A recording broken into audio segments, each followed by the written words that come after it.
नमस्कार पंडित जी, कैसे हैं? अतुल शर्मा जी, D9 चैनल पे आपका फिर से स्वागत है। बहुत बहुत धन्यवाद। हम जानना चाहेंगे कि राशियों का क्या खेल होता है? राशियों का खेल एक नक्षत्रों द्वारा होता है। जी। जैसे कि हम मेष राशि हुई, मीन राशि हुई, धनु राशि हुई, मिथुन राशि हुई, इनके सबके नाम के अक्षर जो ए, ब, आ, ई, इस हिसाब से राशियों का चयन होता है। बिल्कुल। और राशियों का खेल बहुत महत्व रखता है हमारे जीवन में। अच्छा। और बहुत अच्छे और बुरे प्रभाव डालता है। पल में रईस बना देता है, पल में गरीब बना देता है। जी। तो इसीलिए हमें जो ज्यादातर ज्योतिषी शास्त्र के अनुसार ये सारी चीजें होती हैं।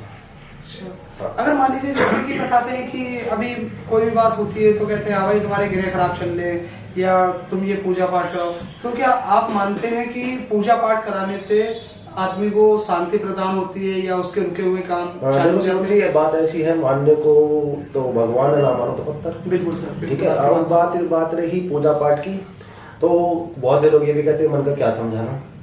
अब मन का समझाना तो ये होता है ना कि देखिए कुछ तो उम्मीद हो, और उम्मीद से चलता है पूरा ये समाज, ये दुनिया सब उम्मीद पे ही कायम है। अगर हम पूजा करते हैं वो भी उम्मीद से ही, हम दूसरे से अगर कोई चहल पहल को रिश्ता रखते हैं उम्मीद से ही।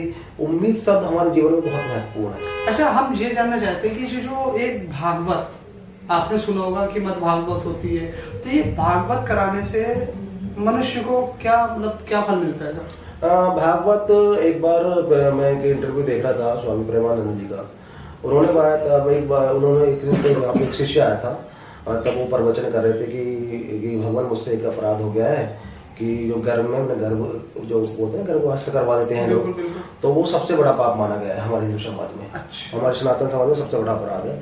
और अपराध के चलते उसने प्रश्न किया महाराज जी, तो महाराज जी ने बड़े सुंदर स्वामी में एक प्रश्न का उत्तर देते हुए कहा एक बार कि अगर हम भागवत सांस्कृतिक मंत्रों द्वारा पूर्ण करवाएं तो ये समस्या जो हम पे दोष लगा होता है ये निमट जाता है। अच्छा। हाँ, तो तब मुझे भागवत का सही उद्देश्य समझ में आया था। वैसे तो बहुत फल है, जैसे आपने बोल दिया कि कोई मनोकामना तुम्हारी पूर्ण हो गई तो आपने बोल दिया कि हम भागवत करा देंगे। अच्छा। हाँ, वो मान्यता के हिसाब से। हाँ, बिल्कुल मान्यता के साथ। बिल्कुल आपकी बात से मैं बिल्कुल सहमत हूँ।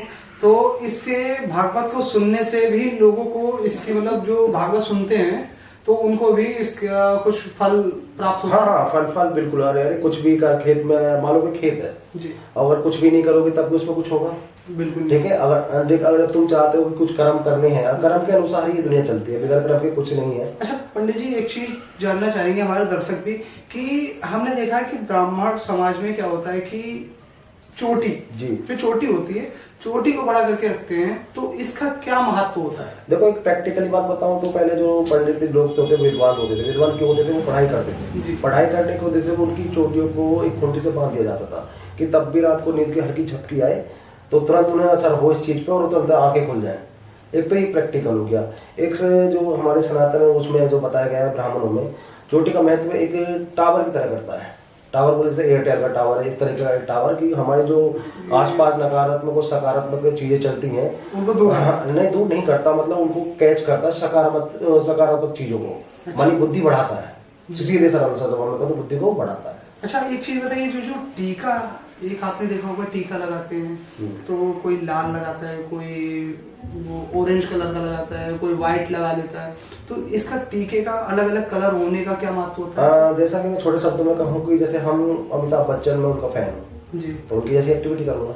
बिल्कुल। अब मेरे भोलेनाथ को क्या पसंद है? भस्म पसंद है जी। उन्हें एक टीका आता है पीले रंग का, मैं उसका नाम भूल रहा हूँ, वो लगाते हैं यार। भोलेनाथ लगाते कहते हैं वो 3 ही निशान होते हैं उनके त्रिशूल के। अच्छा। वो इस तरीके से लगाते हैं। वृंदावन के अलग इस तरीके से लगाते हैं जैसे भगवान श्री कृष्ण लगाते हैं। और जो रोली का टीका जो है वो माँ दुर्गा का है क्योंकि उनको लाल चीज बहुत पसंद है।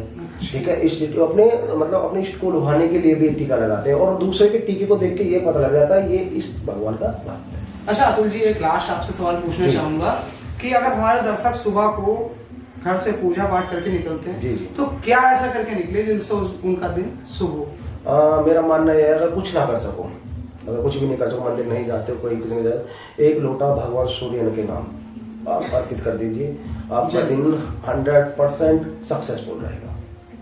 अच्छा जी, मतलब अगर सुबह हम जा रहे हैं तो जाते समय मतलब जब हम पूजा करते हैं, पूजा करने के बाद में हमको एक लोटा जल भगवान सूर्य भगवान को दे दीजिए। फिर सूर्य भगवान ही इस प्रकृति के साक्षात देगा जो दिखते हैं। जो प्रत्यक्ष रूप से दिखते हैं, प्रत्यक्ष देह है जी। और वो भगवान से तुरंत कनेक्ट है। अच्छा, हम ऐसा क्या ना करें जिससे हमारे साथ में नकारात्मक शक्तियां जो होती हैं वो दूर रहे? कर्म कर्म अपने अच्छे रखें भाई। जो अगर तुम्हारे पाप पुण्य का देखा, जो कौन करता है? शनिदेव करते हैं। अगर तुम्हारे कर्म अच्छे, मैं करो एक दिन भक्ति, एक दिन पूजा में पाठ मत करो। मैं कह रहा हूँ तुम्हारा कोई बाल बाका नहीं कर सकता, तो एक दिन मंदिर मत जाओ, कुछ मत करो, कर्म चलो, लेकिन ऐसा संभव नहीं होता। कर्म तो मतलब कुछ ना कुछ उल्टा हो ही जाता है मनुष्य, और मनुष्य का नाम ही गलती है। बिल्कुल जी। तो जैसे कि बताते हैं कि शनि देव पे शनिवार को बताते हैं कि क्या आपका भी मानना सही है कि शनिवार को काले कपड़े पहन के चलो और दीपक जलाओ, तो ये शनि देव पे तेल चढ़ाओ, तो तेल चढ़ाने का महत्व क्या होता है? अब एक बताओ, कोई राजा तुमको दंड दे, जी ठीक है, तो पता हो चल बह लगता हूँ, जी। तो उसे लुभाने के लिए आप क्या करोगे?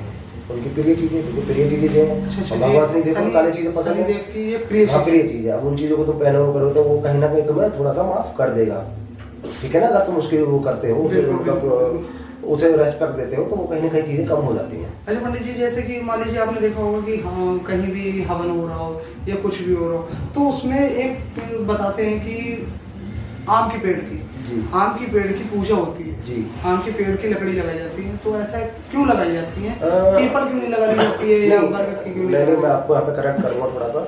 पीपल के पेड़ की भी लकड़ी जलाई जाती है सिर्फ हवन में, शुभ कार्य के लिए। अच्छा। वैसे वो किसी चीज के लिए वो पीपल की लकड़ी मानी नहीं है, नहीं, लेकिन मतलब शुभ कार्य पूजा के लिए। पूजा तो सर आपने भी देखी होगी, बरगद की भी होती है। नहीं, बरगद की होती है, लकड़ी की बात नीम है की ना। होती है। आपने ऐसा सबकी तो अपनी अपनी मान्य है, अपने सबके अपने। लेकिन हवन में केवल आम की पेड़ की पूजा नहीं होती है हाँ। सर, लेकिन उसकी लकड़ी ही क्यों शुभ मानी ये जाती है? लकड़ी शुद्ध है, गंगा जल जैसी। अब आप कहने लगो गंगा जल की पूजा करते, पता है गंगा जल शुद्ध है। ऐसे ही आम की लकड़ी शुद्ध है, क्योंकि हमारे वेदों और शास्त्रों में बताया गया है, लिखा हुआ है कि आम की लकड़ी शुद्ध है, इसीलिए पूजा होती है। चलिए, हम आपको मिलते हैं नेक्स्ट एपिसोड में। धन्यवाद।